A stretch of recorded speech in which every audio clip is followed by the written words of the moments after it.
प्रमाणपत्र देण्यासाठीची जे मराठा समाजाचे ज्यांच्याकडे पुरावे आहे प्रक्रिया सुरू होत आहे, त्या प्रक्रिया सुरू होण्यासंदर्भात आपण काय म्हणणार आणि आपण आपल्या ओबीसी कार्यकर्त्यांना प्रत्येक जिल्ह्यामध्ये कशा पद्धतीने दक्ष राहण्याची सूचना देतो? नाही बघा, प्रक्रिया 2 तारखेला जो शासन निर्णय निघाला त्या अनुषंगाने जी प्रक्रिया आजपासून सुरू होते आहे, प्रक्रिया सुरू होते आहे. काही लोक म्हणतात की जात वाटप प्रमाणपत्र होणार आहे, तसं नाही, प्रक्रिया सुरू होते. आणि या प्रक्रियेमध्ये जी 2000 पूर्वीपासून जी पद्धत सुरू आहे त्या पद्धतीप्रमाणे ज्यांच्याकडे वडील, आजोबा, पणजोबा किंवा खापर पणजोबा यांच्या महसुली किंवा शैक्षणिक कागदपत्रावर कुणबी मराठा कुणबी किंवा कुणबी मराठा या जातीची नोंद असेल आणि त्याच्या नातेवाईकापैकी म्हणजे वडिलोपार्जित वंशावळीतील नातेवाईक कुणाला एखाद्याला कुणबी मराठा कुणबी किंवा कुणबी मराठा प्रमाणपत्र मिळालं असेल आणि ज्याच्याजवळ प्रमाणपत्र आहे ती व्यक्ती जर प्रतिज्ञापत्र देत असेल की आमची ही वंशावळ आहे, या वंशावळीतील यानुसार हा माझा नातेवाईक आहे आणि माझ्याकडे कुणबी प्रमाणपत्र असल्यामुळे या माझ्या नातेवाईकात सुद्धा कुणबी किंवा ओबीसीचं प्रमाणपत्र देण्यात यावं, अशा प्रकारचं ॲफिडेव्हिट सबमिट केल्यावरच सक्षम प्राधिकरणाकडे तो अर्ज करू शकेल. अर्ज केल्यानंतर तो सक्षम प्राधिकारी गाव पातळीवरील, तालुका पातळीवरील 2-2 समित्या आहेत. या समित्या त्यांनी जे काही डॉक्युमेंट सबमिट केले त्याचं व्हेरिफिकेशन करणार आहे. आता आधीचा व्हेरिफिकेशन नव्हतं, ते व्हेरिफिकेशन करणार आहे. त्यांचा अहवाल आल्यानंतर तहसीलदार किंवा एसडीओ जो कोणी सक्षम प्राधिकारी असेल तो अंतिम निर्णय घेऊन जर सादर केलेले सर्व डॉक्युमेंट हे 2000, 2012 आणि 2024च्या अधिनियमांतर्गत आणि 2007च्या शासन निर्णयाप्रमाणे योग्य असतील तरच ते प्रमाणपत्र तो निर्गमित करणार आहे.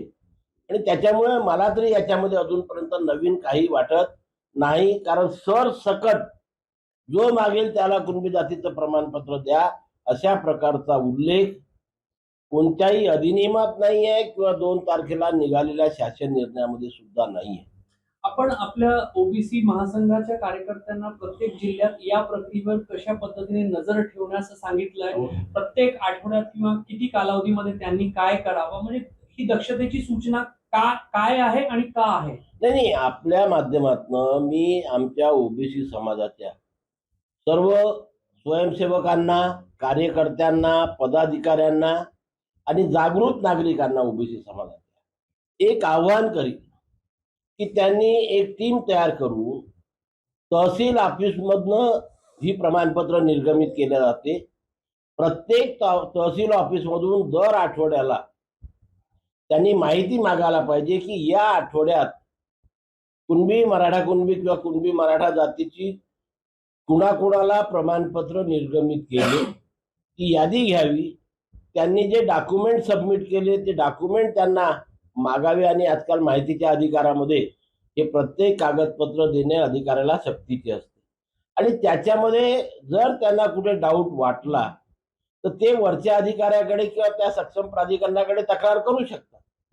आणि जर ते खोटे आढळून आले तर प्रमाणपत्र घेणाऱ्या व्यक्ती सुद्धा सजेची तरतूद आहे आणि प्रमाणपत्र देणाऱ्या व्यक्ती सुद्धा सजेची तरतूद आहे. दोघांनाही सजा होऊ शकते. आणि त्याच्यामुळे ज्याच्याकडे कुठलाही पुरावा नाही अशा प्रकारचं कृत्य कुठलाही प्राधिकृत अधिकारी करेल हे मला योग्य वाटत नाही. आणि म्हणून 2000, 2012, 2024 आणि 2007चा शासन निर्णय याप्रमाणे ज्याच्याकडे वडील, आजोबा, पणजोबा, खापर पणजोबा यांच्या महसुली किंवा शैक्षणिक कागदपत्रामध्ये किंवा न्यायमूर्ती शिंदे समितीने जी काही आणखी कागदपत्र अधिकृत केलेली आहे त्या अधिकृत कागदपत्रामध्ये तशी नोंद नाही, त्या व्यक्तीला हे प्रमाणपत्र निर्गमित होऊ शकत नाही आणि त्याच्यामुळे ओबीसीच्या आरक्षणाला कुठेही धक्का लागत नाही. मनात कुठेतरी शंका वाटते का की या प्रक्रियेतून काही ज्यांच्याकडे पुरावे नाही अशा लोकांना हे प्रमाणपत्र वितरित होऊन जाईल, म्हणूनच आपण आपल्या ओबीसी स्वयंसेवक कार्यकर्त्यांना लक्ष राहण्याच्या सूचना देत आहात का? नाही नाही, हे बघा की आज जो प्रत्येक ओबीसी व्यक्तीच्या मनामध्ये ज्या शंका कुशंका निर्माण होत आहे, वेगवेगळी वक्तव्य आमच्या ओबीसी नेते मंडळीकडनं केली जात आहेत की अशा प्रकारच्या शंका आहे आणि मग सरसकट प्रमाणपत्र निर्गमित होतील, हे होतील ते होतील. या शंका जर त्यांना दूर करायच्या आहे तर त्यांनी नजर ठेवायला पाहिजे. शिक्षेची तरतूद आहे ना. जर फक्त आपण बोलत राहिलो तर काही होणार नाही, त्याच्यामध्ये कृती सुद्धा असायला पाहिजे. आणि तरतूद आहे की आपण तहसीलदाराकडे माहिती मागवू शकतो, ती माहिती मिळतात.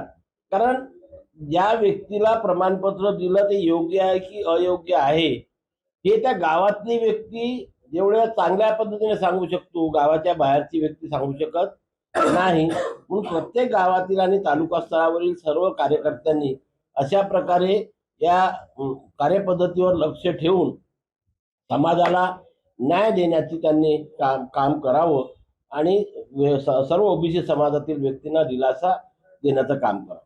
तर भुजबळांनी असा आरोप केला की खाडाखोड करून कुठेतरी प्रमाणपत्र जे आहे ते मिळवले जात आहे. भुजबळ सारख्या उपसमितीच्या बैठकीत खरं तर हा सगळा मुद्दा मांडला आहे. नाही नाही, हे बघा, मी 2023 मध्ये सुद्धा जे बोलत होतो की खाडाखोड करणं सोपं आहे.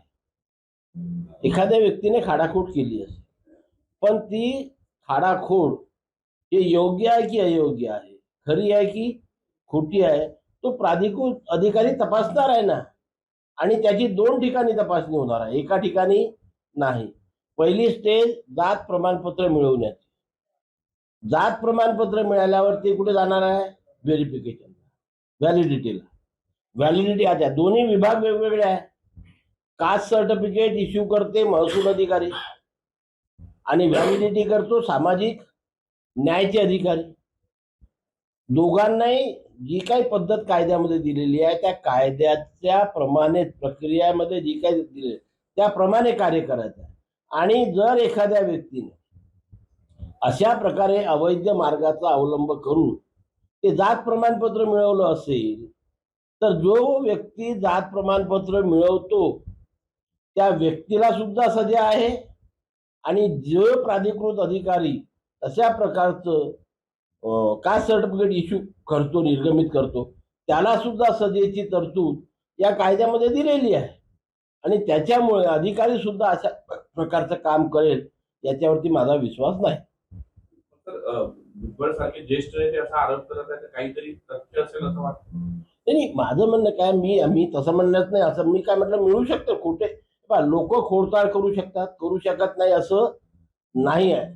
पण ते तशा प्रकारची खोडतोड केल्यावर त्याच्या आधारे त्या व्यक्तीला ते जात प्रमाणपत्र मिळालं का आणि त्याच्यानंतर त्या माहितीच्या आधारे त्या कागदपत्राच्या आधारावर त्याच्या जात प्रमाणपत्राची व्हॅलिडिटी झाली का.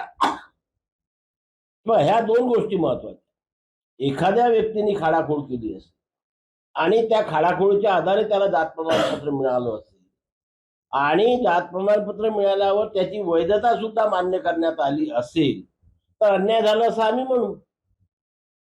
काय जोपर्यंत तशा प्रकारची जात प्रमाणपत्र मिळाल्याची आणि त्या प्रमाणपत्राची वैधता झाल्याची योग्य ती माहिती पुढे येत नाही किंवा ही याने सादर केलेली माहिती याच्या आधारे याला हे कास्ट सर्टिफिकेट मिळालं, त्याच्या आधारे त्याची वैधता झाली, हे 3 टप्प्याची माहिती आपल्याला समोर जोपर्यंत येत नाही तोपर्यंत असं चुकीचं काय घडलं असं माझ्यासारखा तरी माणूस म्हणू शकत नाही.